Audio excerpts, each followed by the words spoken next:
సరే, ఒక పక్క అసెంబ్లీ సమావేశాలు జరుగుతున్నాయి. ఇటువంటి ప్రైవేట్ సంస్థలకు సంబంధించి ఇష్యూలు వచ్చినప్పుడు నారా భువనేశ్వర్ గారు బయటకు వచ్చారు. ఆ పార్టీ చైర్పర్సన్ గా, మేనేజింగ్ డైరెక్టర్ గా ఆవిడ వివరించుకున్నది అయిపోయింది. ఆవిడ భర్తగా చంద్రబాబు నాయుడు గారు కూడా ఒక కామెంట్ చేశారు, హెరిటేజ్ కి ప్రభుత్వానికి ఎటువంటి సంబంధం లేదు, దీంట్లో లాక్కండి అని.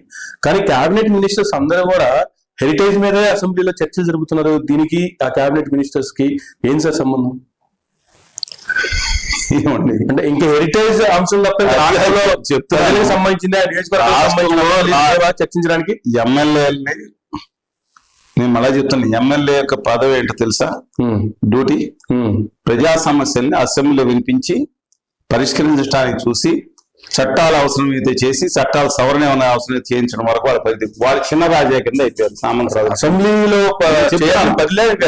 ముఖ్యమంత్రులు వాళ్ళు ప్రతి దాంట్లో కాన్స్టిట్యూన్సీలు వెళ్ళి వీళ్ళు రాజ్య ఇష్టరాజ్యం పెట్టారు. ఇసుక దగ్గర నుంచి దమ్మున్న సిఏలు, ఎస్ఏలు ఎంతమంది వస్తారు, నిజాయితీ ఉన్న ఆఫీసర్లు, డిఓలు, వీళ్ళందరినీ వీళ్ళే మార్చేస్తారు అనమాట. వీళ్ళ కమిషనర్లో సామంతరాజులు, రాజా గారు మంత్రులు, మహారాజు గారు ముఖ్యమంత్రులు, చక్రవర్తి గారు ప్రధానమంత్రి, ఇలా తగబడిపోయిందండి ప్రజాస్వామ్యం. వీళ్ళు ఒక్కొక్కరు వెళ్ళిపోయారు. ఇప్పుడు మరి మహారాజు గారికి ఇబ్బంది అయినప్పుడు రాజు చంద్రరాజులు అందరూ సపోర్ట్ చేయరా? అంతే. ఇప్పుడు చంద్రబాబు నాయుడు గారి కంపెనీకి ఇబ్బంది అయినప్పుడు రాజు ఏం చేసినట్టే జగన్మోహన్ రెడ్డి గారి సిమెంట్స్ కి ఇబ్బంది అయినప్పుడు వాళ్ళ ఎమ్మెల్యేలు వాళ్ళ మద్దతుకు వచ్చారు. రాలేదా? సర్ది సిమెంట్స్ అని వచ్చినప్పుడు లీజుకి రాలేదండి. ఎవరికైనా ఇంతే. అంటే రాజు గారి కంపెనీలు కాపాడుకోవడానికి, రాజు గారిని కాపాడుకోవడానికి మహారాజు గారి రాజులు, సామంతరాజులు తయారైపోతారు. కొత్త ఉంది దీంట్లో. అధికారంలో ఎవరున్నా కాపాడిన ధర్మం మిమ్మల్ని కాపాడుతున్నది లేదు. అధికారులు ఎవరున్నా సరే, లేదు ప్రతిపక్షం ఎవరున్నా, ఇప్పుడు ప్రతిపక్ష నాయకుడు కంపెనీ తిట్టండి మీరు ఎవరున్నా వెంటనే వాళ్ళందరూ వచ్చేస్తారు. ఓకే, ఇదే ఇప్పుడు. అందుకని ప్రజలకి ములుగుచ్చుకుంటే పండుతో తీసే ఈ టైప్ కాదు. రాజుగారికి ములుగుచ్చు, మహారాజు గారికి రాజులు, సామంతరాజు బయలుదేరిపోతారు. ప్రజల కంటే వాళ్ళు ముఖ్యం. వాళ్ళు ప్రసన్న కష్ట కంటే నేను అన్నమాట బాగా కలిగినా సరే ముందు లోతులోంచి ప్రశ్న వేసుకోండి, ఇది నిజం. సరే, మేము 2019 తర్వాత ఉధృతంగా ఉద్యమం చేస్తుంటే 99% మీడియాలో ఎందుకు చూపించలేదు మాకు తెలియదు. రాష్ట్రం అంతా తిరిగాం, ఢిల్లీలో 100 మంది ధర్మం చేసాం, కేంద్ర మంత్రులు కలిసాం, నిర్మల సీతారామన్ కలిసాం, అందరినీ కలిసాం. 99% మీడియా చూపించలేదు. ఎందుకంటే నేను స్వతంత్ర వ్యక్తిత్వం అనేమో. సార్ చూద్దామండి. సో అందరూ మంత్రులు మాట్లాడుతున్నప్పుడు కూడా పయ్యావుల కేసు గారు ఇంకొక అడుగు ముందుకేసి ఆ రసాయనంతో మైకి తీసి దాని మీద ఎత్తి కొట్టేసి బయటికి వెళ్ళిపోయిన పరిస్థితి కూడా చూసాం. మీరు అదే చరిత్ర వచ్చారని అది మాట్లాడినా అది కొడతాం, మైకులు లాగేసేయడం, పీకేయడం చాలా సార్లు అయింది. కానీ అది కూడా కాదు.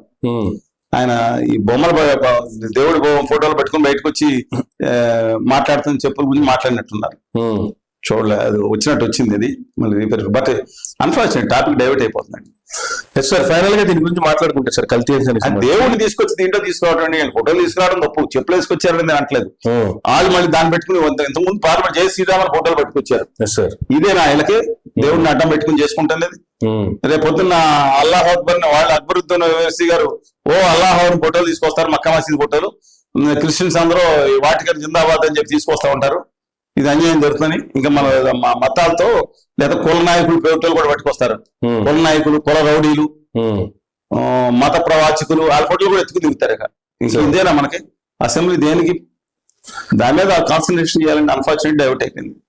ఓవరాల్ గా అంశానికి సంబంధించి చూసుకుంటే సార్, సిట్ ఆధ్వర్యంలో ఇచ్చినటువంటి రిపోర్టు సరిగ్గా లేదని మళ్ళా ఏకసభ్య కమిటీ వేస్తామని చెప్పి చంద్రబాబు నాయుడు ప్రకటించడం, కమిటీ వేయటం, ఆ కమిటీని ఛాలెంజ్ చేస్తూ సుబ్రహ్మణ్య స్వామి లాంటి వాళ్ళు దాన్ని సుప్రీంకోర్టులో పిల్లి వేయటం, సుప్రీంకోర్టు ఏమో ఏకసభ్య కమిటీని మేము ఆహ్వానించాము, దానికి మద్దతు ఇచ్చాము, వాళ్ళ పనులు చేసుకుంటారని చెప్పి ఈ పిల్లిని తిరస్కరించడం, ఇదంతా ఎట్లా చూడాలి అసలు?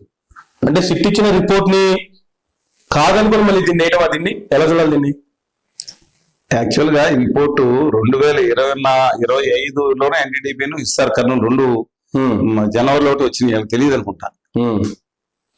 వీళ్ళు వెళ్ళి అవతల వెళ్ళి మేనేజ్ చేసుకొచ్చారని చెప్పారు. అదేమీ లేకుండా దాంట్లో రిపోర్ట్స్ చదివితే దాంట్లో ఇంకా ఫర్దర్ గా అంటే దాంట్లో కొలెస్ట్రాల్ కానీ ఇది కానీ దాంట్లో కొన్ని పాయింట్స్ పెట్టే ఉన్నాయండి, దేవుని కాదు. కానీ దాంట్లో ఎవరు వెళ్ళి మేనేజ్ చేసుకొచ్చారు నా ప్రగాఢ అభిప్రాయం అధికార పార్టీలో చాలా మందికి వచ్చిన మాట వాస్తవం. అందువల్ల మరో కమిటీ చేసి మళ్ళీ ఇంకో ల్యాబ్స్కి పంపించాలనే ఉద్దేశంతో చేస్తున్నట్టున్నారు. కానీ నేను ఒకటి అడుగుతున్నాను, అంటే ఒకరి మీద ఒకరు రాజకీయ ఎత్తులు కాదు. ముందల ఎవరైతే వాళ్ళ అక్కడ తిరుపతి తిరుమల దేవస్థానం ఇప్పుడు ఏదో ప్రశాంతంగా నడుస్తుంది, దాని యొక్క పవిత్రతను కాపాడదాం, వీళ్ళ మీద చర్యలు తీసుకోమని కోరదాం. కానీ ఇవాళ సుప్రీంకోర్టు యాక్సెప్ట్ చేసిందా లేదా అనేది వేరే సంగతి అండి. ఒకళ్ళని రాంగ్ ప్రూవ్ చేయడం, జరిగిన అన్యాయాన్ని రెక్టిఫై చేసి ఇప్పుడు ఏదైతే బాగా చేస్తున్నారో బాగా చేయమని కోరదాం. ఇంతకుముందు ఏదో లోపాలు జరిగిన వాళ్ళు కఠినంగా శిక్ష చేయమని కోరదాం. సరే, ఇవాళ ఎదురుదాడి చేస్తున్నారు కాబట్టి ఈ సిట్ వేయడం జరిగింది.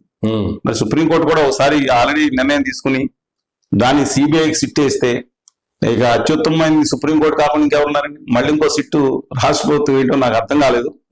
సరే, వాళ్ళు ఇప్పుడు అధికారంలో ఉన్నప్పుడు మనం ఏమంటామండి, ఏనేవండి దాని వచ్చిన తర్వాత మళ్ళీ దాన్ని సుప్రీంకోర్టే నివేదించి సుప్రీంకోర్టుకే వెళ్తారు ప్రతిపక్షం కూడా. మాకు అక్కడే తెలుసుకోవాల్సింది. చూద్దాం.